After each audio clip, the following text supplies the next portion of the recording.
L'islam, religion prosélyte dans ce pays, cherche à s'étendre et voudrait devenir la principale si possible.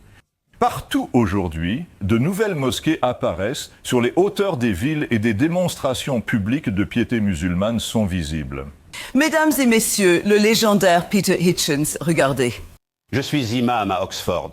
Lors de mon prêche du vendredi, j'ai exposé 3 raisons convaincantes pour lesquelles la burqa et le niqab ne doivent pas devenir des objets de mode en Grande-Bretagne. Devrait-il être interdit ? Non, je pense que la manière britannique n'est pas d'interdire quelque chose, car cela devient contre-productif. Mais je veux vraiment développer les 3 raisons, et je veux que le public prenne en compte ces 3 raisons.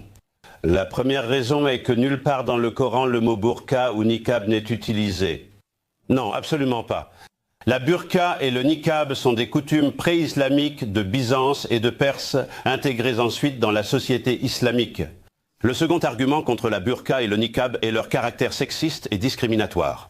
Si une femme musulmane peut cacher son visage, les hommes musulmans devraient aussi pouvoir le faire. Nous n'avons pas ce droit. Je ne peux pas entrer avec une cagoule ou un casque de moto à la banque Barclays, à la poste ou dans un bureau du gouvernement.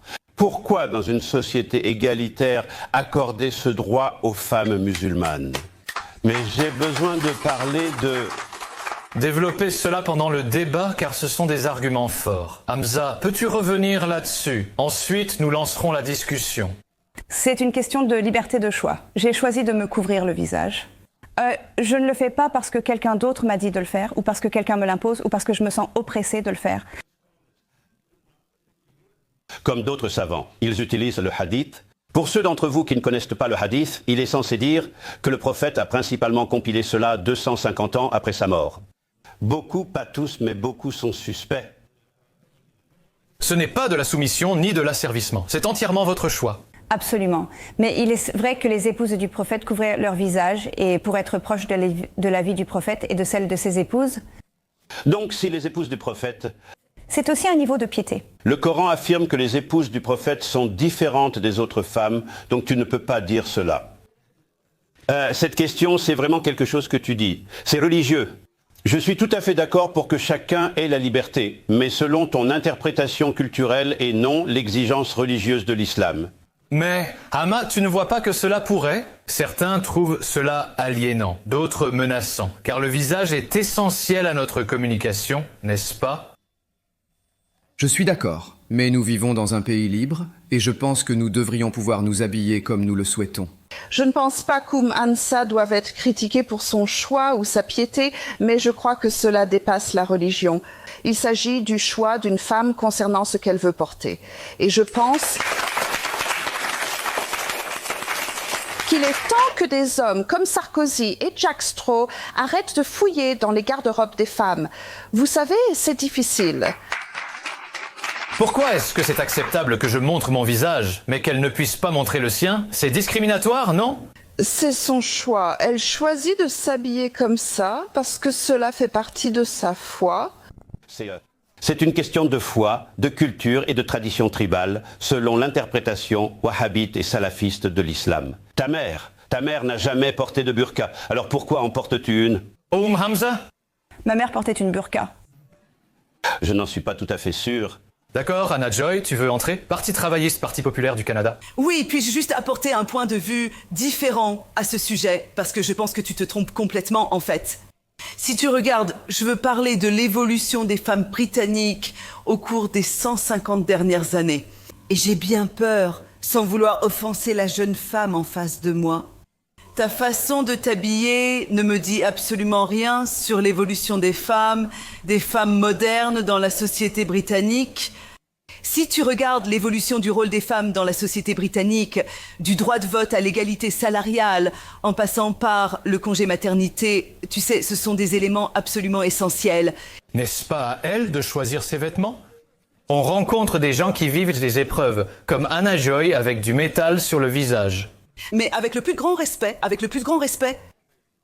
je pense que cela concerne le type de société civile dans laquelle nous voulons vivre en Grande-Bretagne au XXIe siècle. Et je pense que la burqa n'a pas sa place dans une société civile britannique moderne. Face à ce point de vue, cela montre une évolution de la société britannique qui, il y a peut-être 150 ans, Avant, les femmes ne pouvaient pas se couvrir le visage, car elles n'étaient pas égales. Mais aujourd'hui, elles en ont la liberté si elles le souhaitent. C'est plutôt paradoxal, n'est-ce pas? C'est paradoxal, c'est l'évolution du libre arbitre.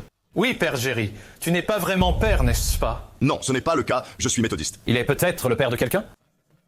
Oui! J'ai dû réfléchir à ça. Désolé pour ça, c'est un peu inquiétant de... Et ça? Est-ce que c'est un signe, un symptôme de soumission? Je veux l'aborder de façon pragmatique. Si on interdit la burqa, ou quel que soit son nom, je ne suis même pas sûr que ce soit le bon terme. Si on interdit cela, où s'arrête-t-on? Est-ce qu'on va ensuite interdire les turbans, les croix, les colliers pour chiens? Est-ce qu'on continue à interdire tout le reste? Mais Disha, son visage a été couvert. Mais que dire de Peter Hitchens? Qu'est-ce que cela dit sur... ce qu'ils pensent des hommes? Que nos passions pourraient être si facilement enflammées? Regardez tous ces visages découverts que nous avons dans le studio. Sommes-nous tous des bêtes sexuelles incontrôlables ou quelque chose comme ça? Eh bien, j'allais vous demander, Hamza, si cela ne la dérangeait pas. Pensez-vous, en regardant autour de vous ici, que toutes les autres femmes devraient être habillées comme vous? C'est un choix personnel. C'est leur choix maintenant. Mais dans la société que vous préfériez, ce ne serait peut-être pas autant. Je pense que ce serait une société plus sûre. Et vous pensez que ce serait une société plus sûre s'ils portaient tout ce que vous portez? Absolument. Mais n'est-ce pas là le problème avec l'islam, que, en fait, quand c'est une religion minoritaire, tout cela est très libéral et ouvert, et c'est une question de choix. Si cette religion domine et contrôle la société, le choix disparaît et les gens subissent des directives, ce qui n'est pas bien. Mais au bout du compte, les combats féministes menés dans ce pays, les acquis féministes, c'était le droit des femmes à l'autodétermination. Prendre des décisions pour nous-mêmes, que ce soit à propos de la contraception, du mariage ou de la façon dont nous nous habillons. Mais n'est-elle pas en train de dire que nous adaptons nos corps aux conditions? En couvrant son visage, ne dit-elle pas « Je ne veux pas faire partie de votre société, mais... » Vous devez lui poser la question, mais elle vous a déjà répondu non, expliquant que c'est un choix valorisant pour elle. Le féminisme soutient les femmes dans leur émancipation, quel que soit leur choix pour y parvenir. Eh bien, laissez-moi en parler, Père Stéphane et Nasser. Nous allons venir vers vous et refaire Hamza. Mais la différence, c'est que nous pouvons voir, mais une nonne. Nous pouvons voir son visage. J'enseigne dans un lycée ici à York, et j'ai emmené certains des adolescents dans un des couvents pour la messe, pour les voir et leur parler. Et l'une des choses formidables, c'est que, vous savez, quand nous rentrions à l'école à pied, certains des élèves disaient « Mon Dieu, Père, nous ne savions pas qu'elles étaient si heureuses ». Vous savez, ils étaient vraiment surpris que quelqu'un puisse devenir religieuse, donner sa vie à Dieu. Mais ils pouvaient voir leur visage. Heureuse, mais leur visage restait visible. Mon ami a raison. Chaque religion a ses traditions pieuses, c'est leur choix. C'est totalement le choix de notre amie ici, et nous ne devrions pas la persécuter pour cela. Et ici, c'est l'Angleterre. Nous n'interdisons pas les choses qui ne sont pas nuisibles à d'autres personnes. Cependant, je ferai juste une simple observation, et je ne dis pas cela de manière critique du tout. Mais ce que je veux dire, c'est que je suis assis ici depuis les 3/4 d'heure. Et je peux voir que vous souriez, je vois que vous êtes un musulman heureux. Et cela m'encourage, je le pense sincèrement. Et ce n'est rien pour vous enlever quoi que ce soit, mais c'est juste que je peux le voir. Et c'est un témoignage pour moi que vous êtes heureux dans votre foi musulmane. J'espère simplement donner l'image d'un prêtre heureux, comme les sœurs le faisaient auprès des enfants. Aussi, peut-être ajouter simplement cet élément de « Père, si vous êtes heureux, nous sommes heureux ». Pierre, vas-y. Arrête-toi un instant ici. L'islam, religion prosélyte dans ce pays, cherche à s'étendre et voudrait devenir la principale si possible. Quelle religion ne le voudrait pas? Eh bien, le judaïsme, par exemple, ne le voudrait pas. Et c'est déjà un pays chrétien, donc c'est un peu compliqué d'avoir l'islam qui fait du prosélytisme et cherche à s'étendre. Allez n'importe où maintenant, et vous verrez de nouvelles mosquées sur les hauteurs des villes. Vous verrez partout des démonstrations ouvertes de piété musulmane de ce genre. Cela, un but. La chose est la suivante. Je suis tout à fait pour que les gens puissent porter ce qu'ils veulent. Et je pense que si nous allons accorder à l'islam la liberté de se comporter de cette manière, alors nous devrions nous en souvenir. Nous devons veiller à ce que les chrétiens soient aussi libres de s'exprimer et d'agir, car cela devient un problème. Ils ne le sont pas, vous savez. La société attaque souvent le christianisme. Mais le vrai point ici, concernant l'islam, c'est que si cette religion cherche à devenir majoritaire et la principale religion dans ce pays, veut-elle vraiment que toutes les femmes s'habillent comme Hamza, comme le fait Hamza? Je le soupçonne. Le vrai débat devrait porter sur ce que l'islam souhaite dans cette société, pas sur son droit à agir comme elle veut, ce que je ne veux pas contester. Je vais défier Pierre un instant. J'aimerais savoir combien de personnes ici ont été mises sous pression ou approchées par un musulman pour se convertir à l'islam. J'aimerais vraiment... Non, Yvonne, ce n'est pas comme ça. Vous mettez votre enfant dans une école chrétienne et il revient en disant qu'on lui a demandé d'imaginer une mosquée. Cela arrive souvent. Peter Hitchens n'a pas mâché ces mots-là. Et je pense que c'est grandement apprécié de voir la vérité brute et nue telle qu'il la voit. Une chose à souligner, c'est lorsque Peter a dit que l'islam est une religion prosélyte, qu'elle veut convertir l'autre, le musulman là. Il ne l'a pas nié, il a juste dit quelle religion ne l'est pas, n'est-ce pas? Donc, c'est essentiellement un aveu, je le remarque souvent. C'est souvent quand tu dis « Oh, tu sais, est-ce que l'islam essaie de prendre le contrôle de l'Occident ?» Beaucoup de musulmans ne le nieront pas parce qu'ils savent que c'est vrai. Ils veulent qu'il y ait de l'islam dans chaque foyer. Maintenant, c'est très inconfortable. Et maintenant, les musulmans pourraient dire « Eh bien, les chrétiens veulent que tout le monde vienne à Jésus. » Mais en réalité, les chrétiens ne le poursuivent pas de la même manière que les musulmans, n'est-ce pas? Ils ne vont pas littéralement essayer de forcer les gens à se convertir au christianisme ou à forcer les gens à accepter Jésus.